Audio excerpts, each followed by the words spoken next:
All right, hello and welcome. Here I am at Humber, and I'd like to introduce my assistant today, everyone. This is Alex. She's a second-year student.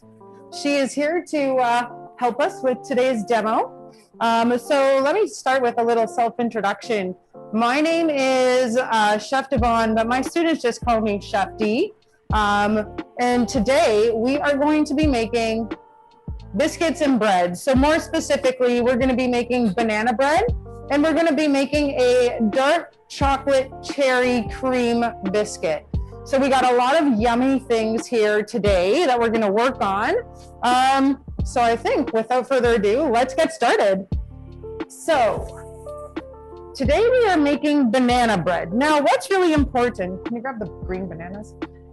What's really important actually is this method that we're going to be doing today is called the quick bread method. Okay, so quick breads are awesome because if you didn't guess from the name, they're quick, they're easy, and they're awesome because they're so versatile, and they're very versatile and easy. So I want to talk about, before we make the actual banana bread, I want to talk about the type of bananas that we should be using to get the best type of banana. So here we go.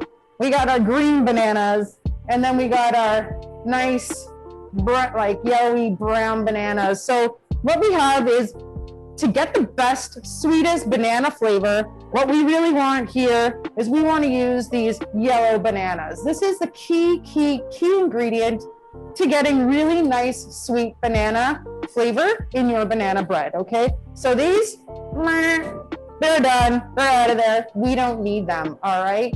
So what I love about this particular method is just actually how easy it is. So basically, in a nutshell, what it is all the wet, all the dry, all go together. So I'm gonna take all my dry ingredients.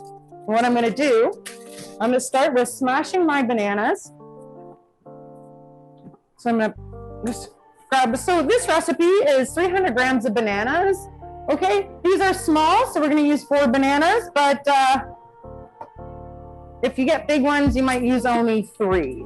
All right, so what we want to do, these will smash pretty easily because they're fairly ripe. Okay, so I'm going to take my banana and I am going to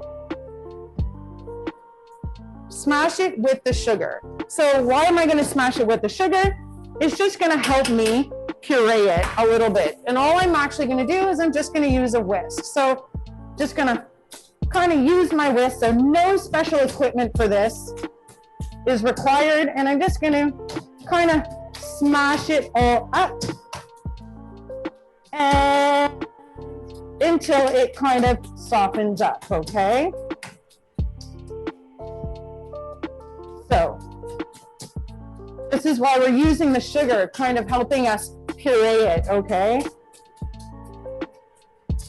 So another thing that's really awesome about this is it doesn't require a KitchenAid, it doesn't require a rolling pin. Quite honestly, it requires very little special equipment. It's all stuff that you guys have at home.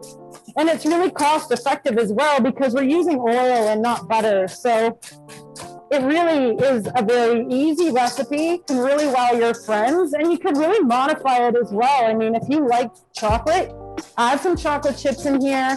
If you like nuts, you can go ahead, you can add some nuts. So here you can kind of see, just using my whisk, here you can see that I have made sort of a puree with this, okay? And it doesn't have to be perfect. Here you can still see I got a few lumps. No worries, guys, that's all good. That's gonna give us some good flavor in here. So what I wanna do, I'm gonna go ahead and I'm gonna add all my liquid ingredients to this. So I'm gonna go ahead, I'm gonna add my eggs. All right. I'm gonna go ahead, I'm adding my eggs, beauty. Okay, I'm gonna add my oil. And whenever you guys see a recipe that has oil in it, one thing that you're gonna know is it's typically gonna be a pretty moist recipe. I find that recipes that use oil come out really really moist, okay? And now we're using buttercream, or sorry, a buttermilk.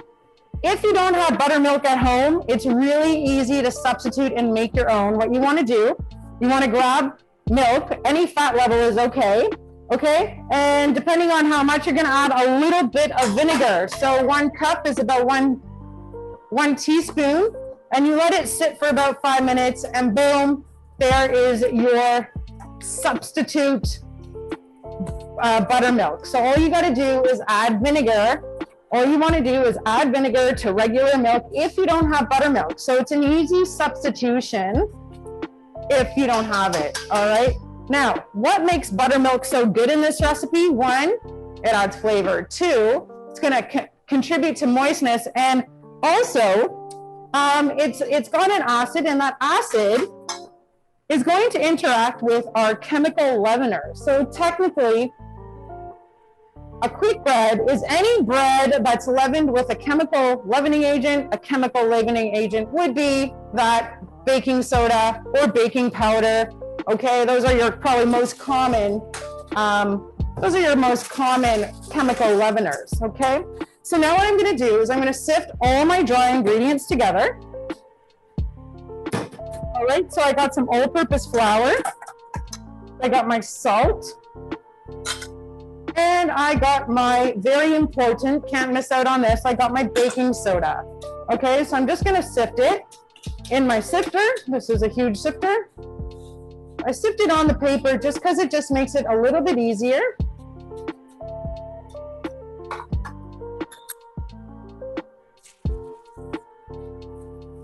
Okay, and what I'm gonna do is I'm gonna add all of my dry ingredients into this larger size bowl.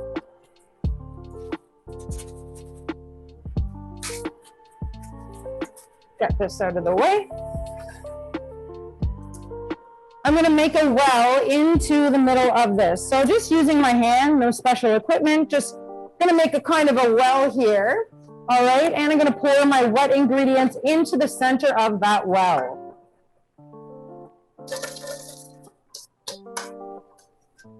All right. Like so. I always make sure that I scrape down my bowls because every ingredient counts. Every measurement matters to this recipe. All right, so we always want to make sure we're scraping down. And then starting from the center, I just want to sort of incorporate my ingredients. So I'm whisking from the center, slowly incorporating my dry ingredients. Now, what's important when you're making quick breads is that you don't want to overmix and create too much gluten.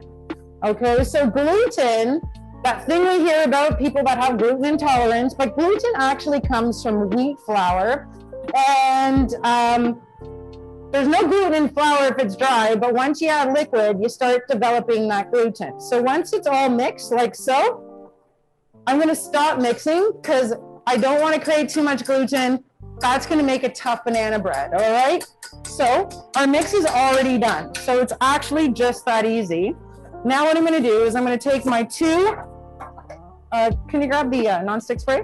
I'm going to take my 2 baking pans. So these are just simple aluminum baking pans. That being said, you can easily use the same mixture to make muffins if you wanted. If you wanted a smaller loaf, you guys can use a smaller loaf. So again, this is a great base. It's quite versatile. Can use it for muffins. Can add chocolate chips. Can add a whole bunch of fun things in there. I've even added Mars chocolate bars before, like the caramel, little bit of nougat in there. It's delicious. So you just get creative and have fun with what you're doing. So when you're spraying your pan, one thing that I always see that I'd want you guys to do is just spray from a distance. We don't want to have too much of the spray. It's not part of the recipe. It's just so that things don't stick. So we want to spray from a distance. It just comes on more evenly. So that's it. Really quick and easy. And I'm going to divide this up into my 2 pans, all right? So just going to grab my baking tray. And this is just going to make it nice and easy, so I don't have to pick them up again. Line it up here, and I'm just going to eyeball out 2, all right?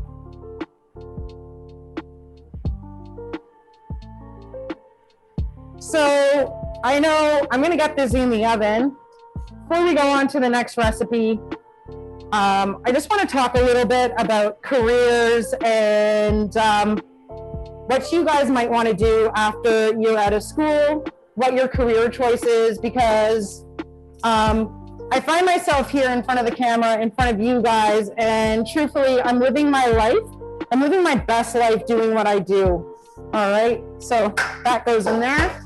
As you can see, my two pans are relatively even. Now this is going to go into the oven approximately about 40 minutes, but again, that bake time is really going to vary depending. If you use a smaller loaf pan, then we want to make sure that it's less time. So for these bigger loaf pans, we're going to go for about 40 minutes.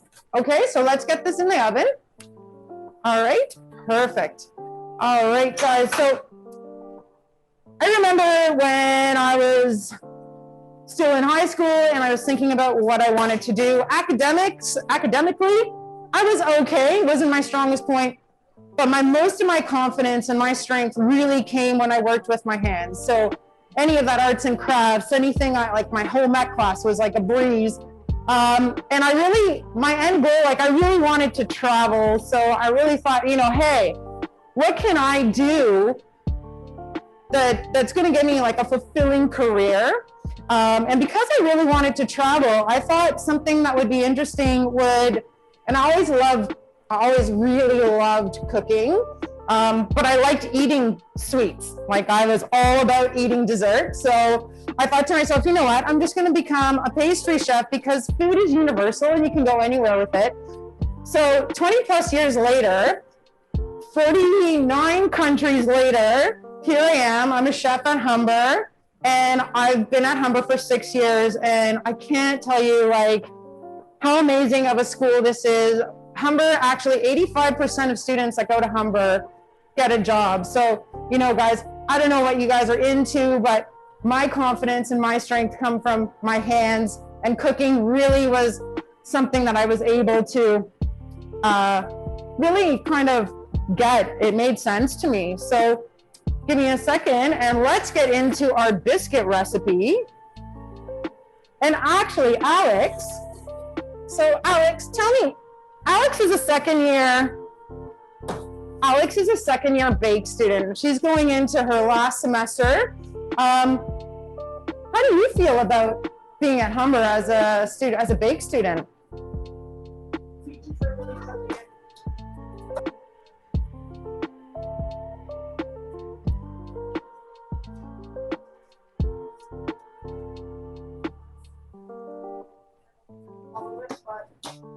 The atmosphere is great, and everyone is very friendly. So it's really good. Like Humber is an amazing place, and our technology, our kitchens are all brand new. So I mean, for me as a professional chef, it was great working here because the kitchens have all of the most modern technologies, and like my colleagues have so much wide variety of experience. So really think it's great. Moving on to our next recipe, I want to talk about our next recipe, which is a dark chocolate cherry cream biscuit. So what's the difference between a biscuit and a scone? They are very similar. Scones have English origins. Biscuits have American origins. The main ingredient that separates them is eggs. Okay, so scones have eggs and biscuits do not. And like I said, you got your scone and not the scones are coming, you got that British ancestry, okay? And biscuits are more of an got more American heritage, okay?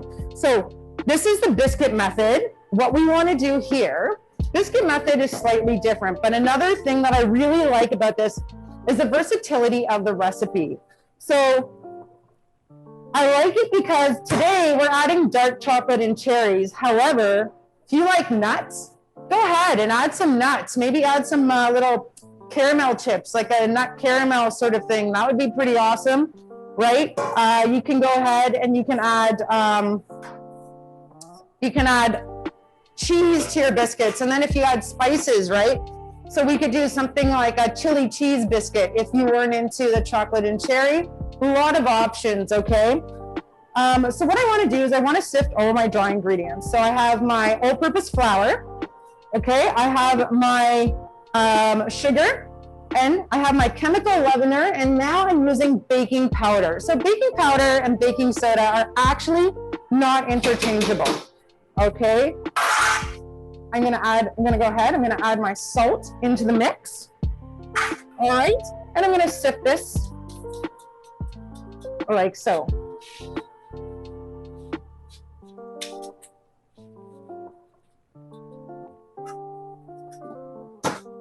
Now I'm gonna go ahead and I'm gonna grab my bigger bowl.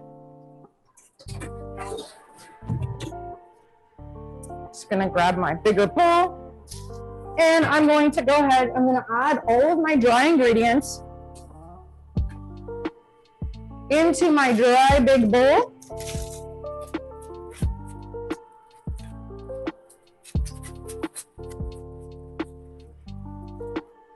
Like so.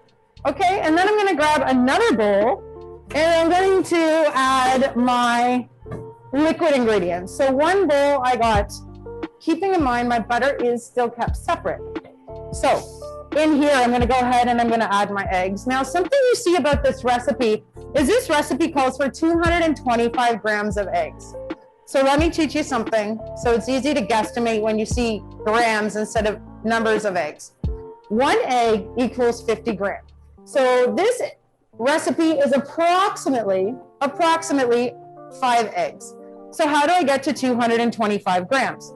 I take 5 eggs, I whisk them, and then I just pour it onto a scale, and then I scale out my recipe. All right, so I'm gonna take my 225 grams of eggs, I'm gonna add it into this bigger bowl.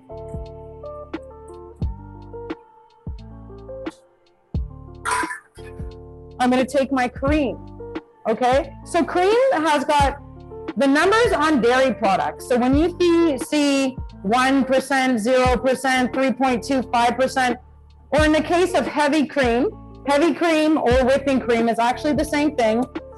That means it's got 35% fat. What that does to the recipe is it adds a lot of fat and it's gonna make the recipe really tender. So fat is a tenderizer, okay? And it makes recipes super awesome and delicious. It's a necessary evil in the baking department. All right, so I'm gonna go ahead. I've just added my vanilla, okay? And I'm gonna whisk this all together.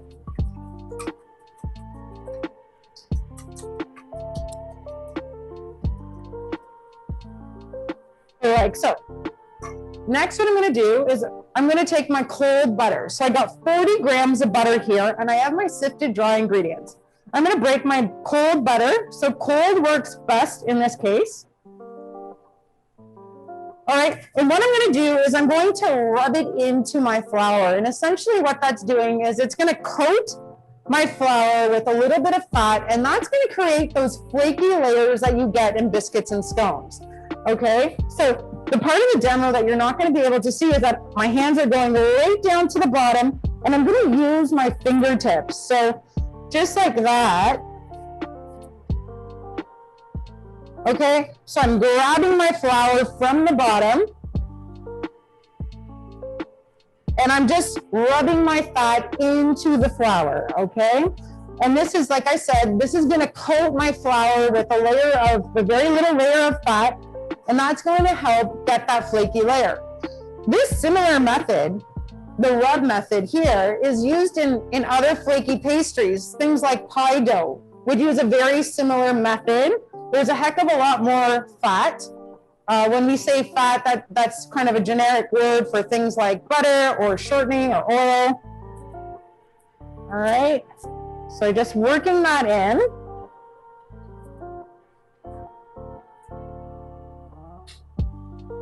Working it in like that.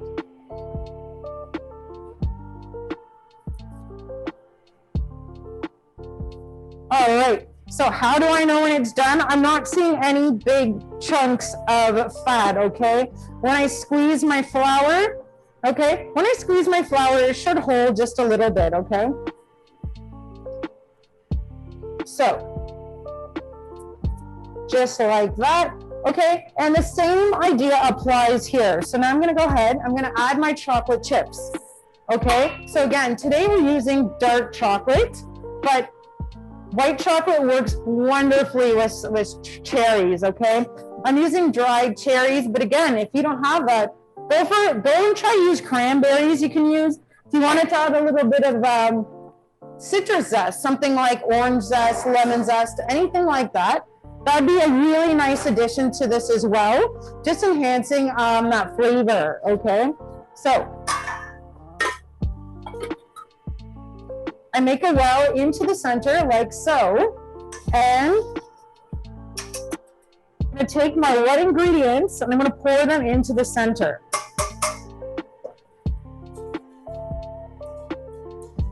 Thank you.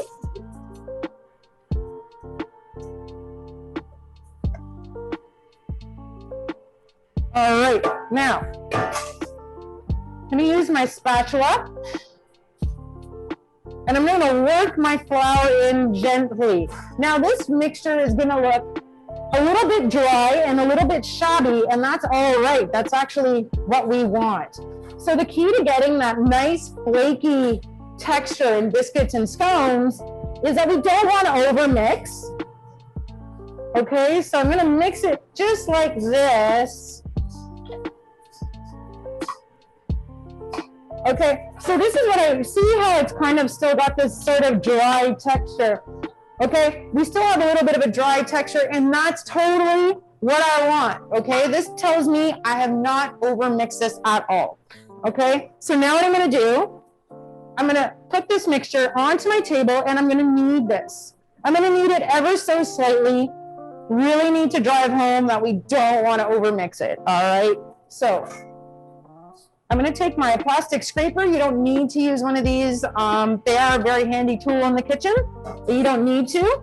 Okay, and I'm gonna take my mixture, my sort of dry mixture, and I'm gonna knead it on here. Now notice I'm not using any flour because I already got it's kind of dry, so I think we're pretty good on it. All right, so I'm gonna gather all of my dough together and I'm gonna smush it down a little bit, okay? So I grab it and I squish it down, and I will keep this, okay? So this is gonna come together. So far this is, tell you how many times I've done it. You shouldn't knead your dough more than 6 to 8 times, okay? So again, so when I talk about kneading my dough, what I'm doing is I'm grabbing it and I'm using the heel of my hand and pushing it down, okay? So just push it forward. Okay, and it's okay if it doesn't look perfect. This is the beauty of these scones these biscuits, is that look at how easily my dough came together. Like my dough's already good, okay? So you can see this is totally what I want here. It doesn't look perfect. This is great. I don't want to knead it anymore because I don't want to overmix it. Now, what I'm going to do is I'm going to eyeball out and cut this dough in half. Okay, so I'm gonna grab my tray right here.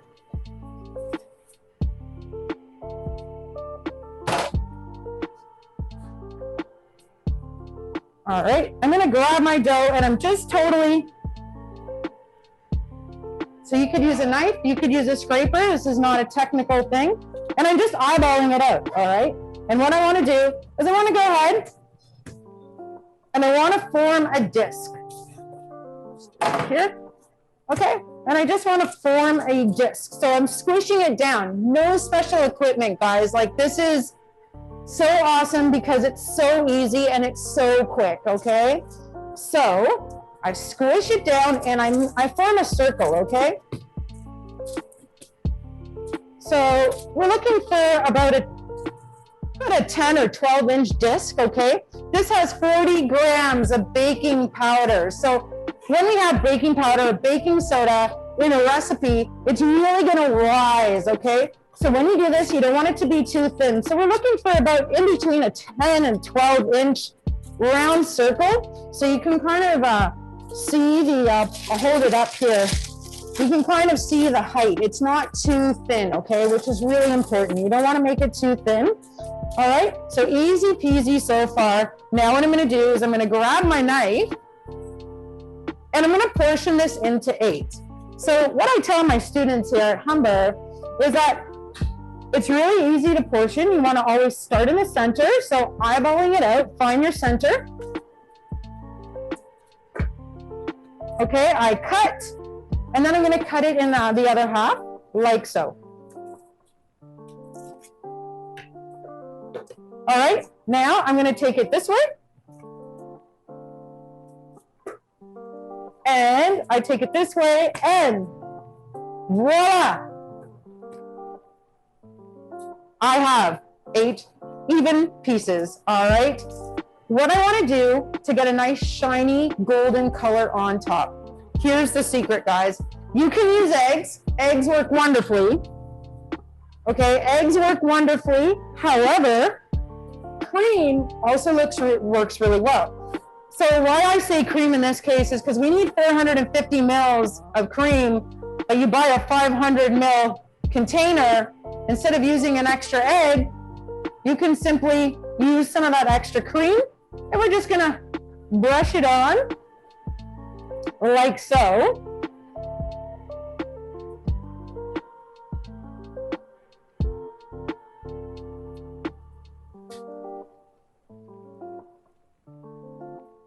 So, perfect. I'm gonna brush it on like so. And now, to give it a little bit of a crust, give a little bit of crunch at the end there, I'm gonna sprinkle it with a little bit of sugar.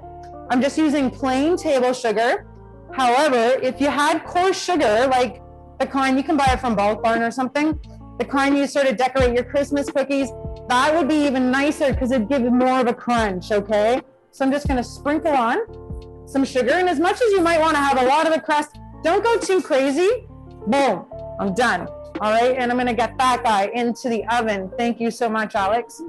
You don't wanna go too crazy. Adding too much sugar is going to add a lot of color. So one of the things here that we want to pay attention to is making the end product look beautiful, all right? So that is definitely something we want to think about. What is the end product?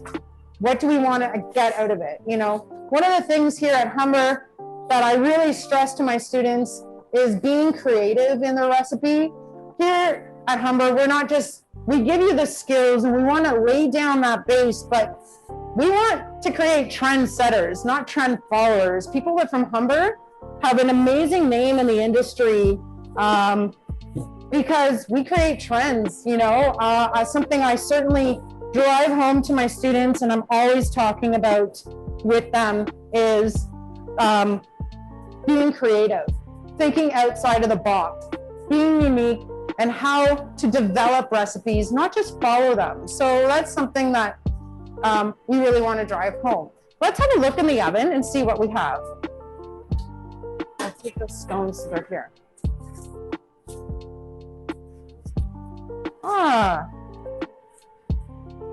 Take one of these, and here is our banana bread. All right, so banana bread. One of the characteristics of banana bread when it's baked is that it's a fairly dark color. All right, so how do I know when banana bread is done? One, I go by color. So we're looking for that nice, rich, golden brown color. That's the first thing. Second thing is when I press it, it bounces back at me. So if I press it and it leaves a well, it's not ready, keep it in the oven. However, if I press it and it pops back at me, it's talking to me. It's saying, eat me, I'm ready. All right, so look at that, pops out really nicely. Let's have a little look and see what we have when we cut this open.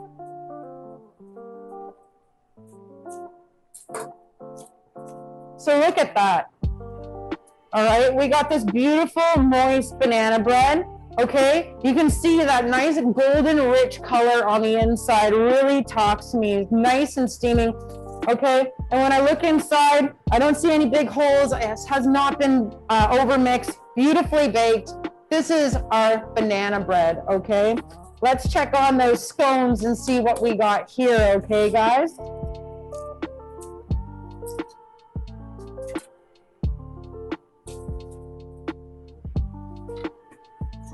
And here are our scones. So one thing we notice about these scones, we got that beautiful, rich color, all right? Nice golden color, okay? And look at how much they rose. So you guys saw how thin I had it before, and look at, and that is the effect of the baking powder. So let's cut one of these open and see how it looks. It looks really awesome. Cut one of these open here. Beautiful. All right, so you can see even when I break it open, all those beautiful layers, and those layers are coming from the butter that we've cut in. So this just falls apart nice and easy. Okay, we got chunks of cherry, chunks of chocolate. This is a beautiful biscuit, okay? And then, like I said, you can see here on the top that sugar coating that we put by applying the sugar, okay?